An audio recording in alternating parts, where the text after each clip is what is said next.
Hi, welcome back to another video. This video is also part of the How to Make Platinum in 2024 series. And in this video, I will cover an introduction to prime part farming, but in the end, I will also have an endgame loadout, which is optimized for the most efficient way to get prime parts. So how can you get prime parts? You get prime parts with relics, and relics you will get by doing any kind of mission. They are pretty much in all of the drop tables for any kind of mission that you can do. And you have different relics that you can get as well.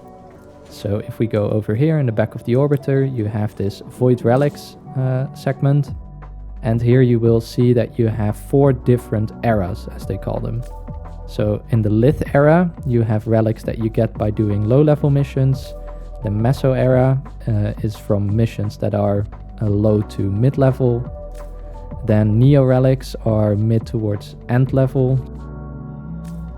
And then Axi relics you get by doing the highest level missions that you have on the star chart. So these relics you can use to get the prime parts. These relics can also be upgraded. So let's explain what you can actually get out of the relics. Here you see the contents of this specific relic. So in this Lith S14 relic, we have a Nel Prime blueprint, a Lex Prime barrel, Forma blueprint, Burstum barrel, Revenant Prime neuroptics, and a Scourge Prime blueprint. What you will see is that there's different tiers of the items. So you have your bronze common tier, your silver uncommon tier, and your gold rare tier. This also corresponds to the chance that you have to get these items. So you will get these very often, these less often, and these only once in a while. You can also see the ducat values associated with these items. So for instance, the Nel Prime blueprint can be exchanged for 15 ducats. What ducats exactly are and how you can use ducats to make platinum, I will cover in another video, so stay tuned for that. For now, you just have to remember that in the common tier, you usually have low ducat value items. In the uncommon tier, somewhere in the middle. And in the high tier, so in the gold tier, you have items that are worth 100 ducats or sometimes a little bit less. What you also see in this menu is that you can refine your relics. And what happens is, as you see, if you go over these different upgrades, you can see how the values or the chance that you get for getting, for instance, a Scourge Prime blueprint changes when you upgrade the relic. So for an exceptional relic, I only have to spend 25 void traces, which I covered in another video how to get them if you do not have any relics. An exceptional relic, 25, flawless relic, 50, and a radiant relic costs 100 void traces. So if you want the rare part or the highest chance to get the rare part, you would always upgrade to a radiant relic. It is important to note that when you are farming for prime parts and you are running these relics, it's almost always better to do it in a squad. And that's because you are able to run 4 of the same relic at the same time. So you increase the chance of getting a Scourge Prime blueprint by making it a Radiant Relic, but if I then have 4 players all running the same Radiant Relic, the price, the chance of getting this item increases by 4 times again.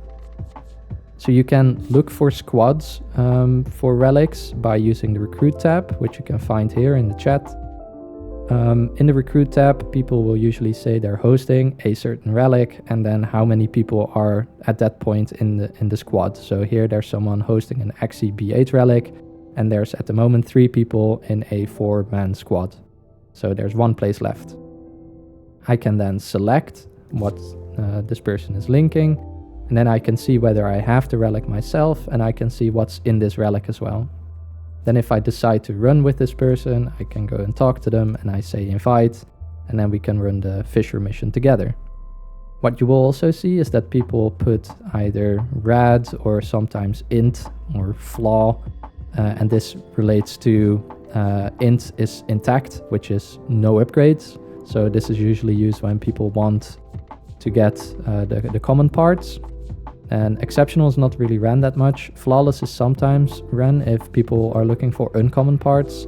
And then Radiant is the one that's most used, I would say, for uncommon and rare parts. So as you see, they put red. So I know that if I want to join this person, I have to bring a Radiant Relic, so I have to get my Void Traces up.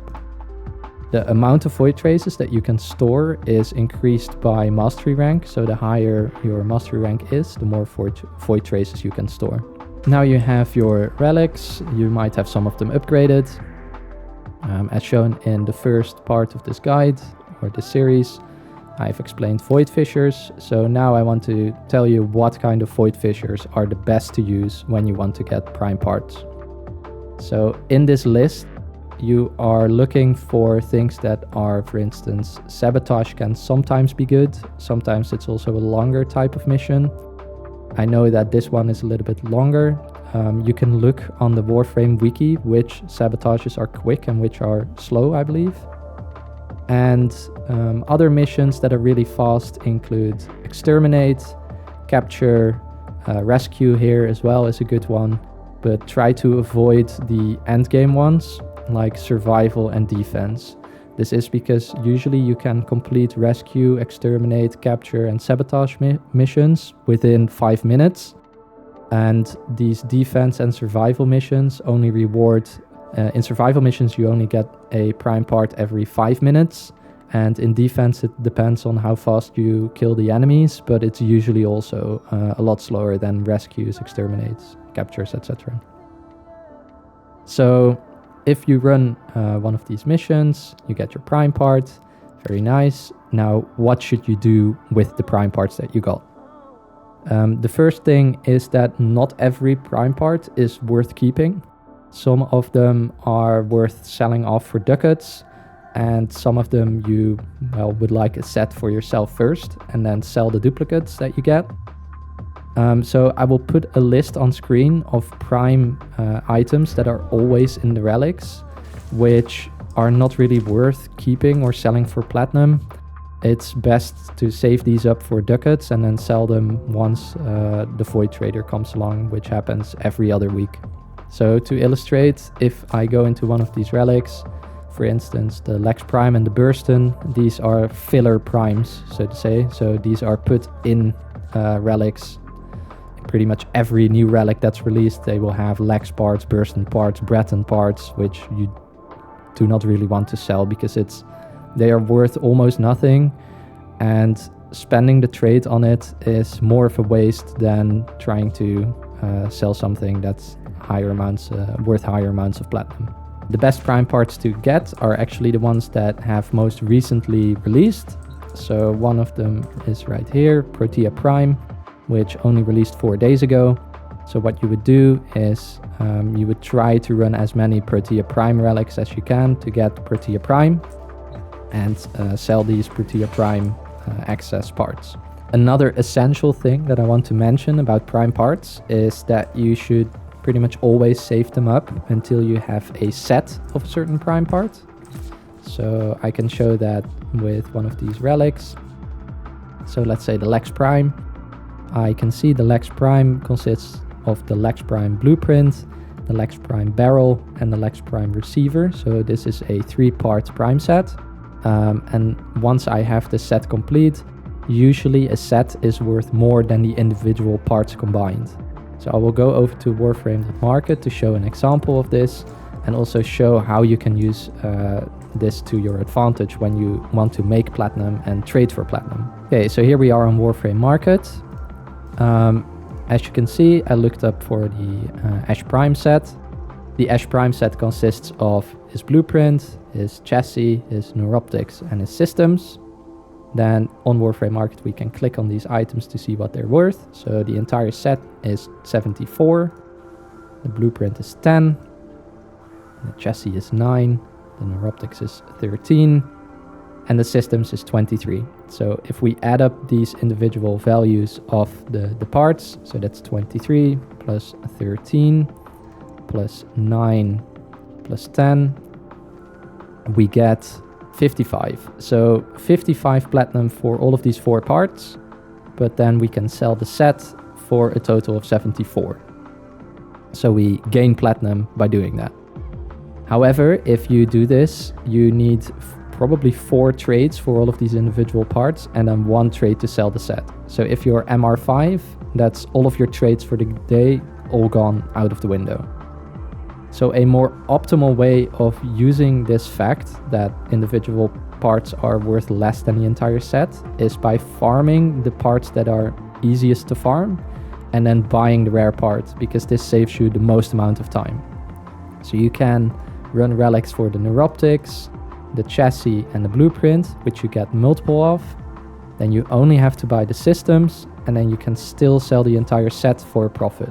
Then another thing I want to discuss are the Aya Relics, which how to get them I covered in the last video.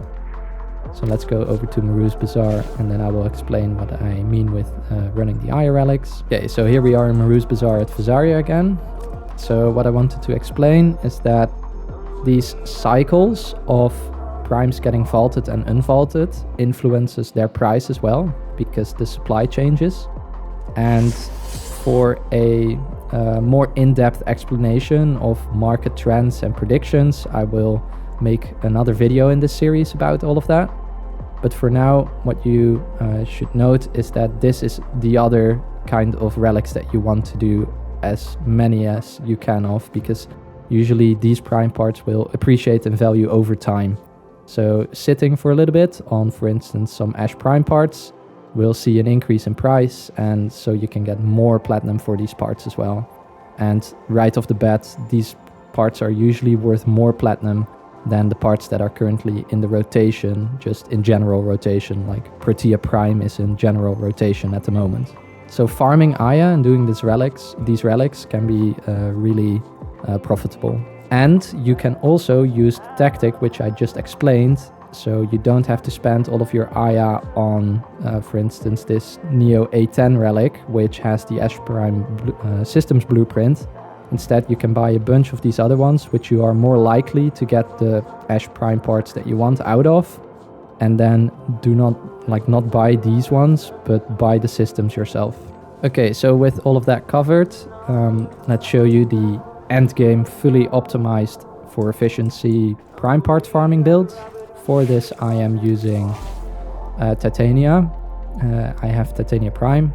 I'm using the Praedos, which is mainly for the increased movement speed. So the sprint speed also applies to Titania's Archwing in her 4th. I'm running the following shards on her. I have casting speed, energy maximum, some strength, and effectiveness on energy orbs to keep the energy as high as possible so I can continuously spam my abilities. Then I am using Dark Verse, which is Dante's Helminth ability. This also breaks boxes, so it's a nice way to increase the amount of resource that you get from running Fissures as well. And this deals more than enough damage to kill enemies on normal star chart. I'm running Arcane Steadfast to increase the efficiency by a lot, so you will see that I barely drop below maximum energy. I'm running Preparation so that when I get into the mission I have all of the energy available right away. Razorwing Blitz to increase the speed of the Archwing mode. Primed Flow for extra energy. Then these mods are whatever you want, so choose whatever aura you like the most, as well as the Excella slot. I just use these for some more survivability when doing like Axie Fissures. I don't really have to watch my health or anything. Then a bunch of range, efficiency, some duration, strength, and that's pretty much it. So let's go into mission and I will show you what it looks like when you do this. And here we go. Then you just go around, cast Dark Verse on everything, and then they will die from the slash procs. Get the reactants. Also what you can do is use your 1 to get status immunity, so you do not have the bump animation like I just had. So make sure to cast that every now and then. If you run into one of these doors, go into Operator, open it, go back into Titania, buy meleeing, and there we go. Keep spamming Dark Verse.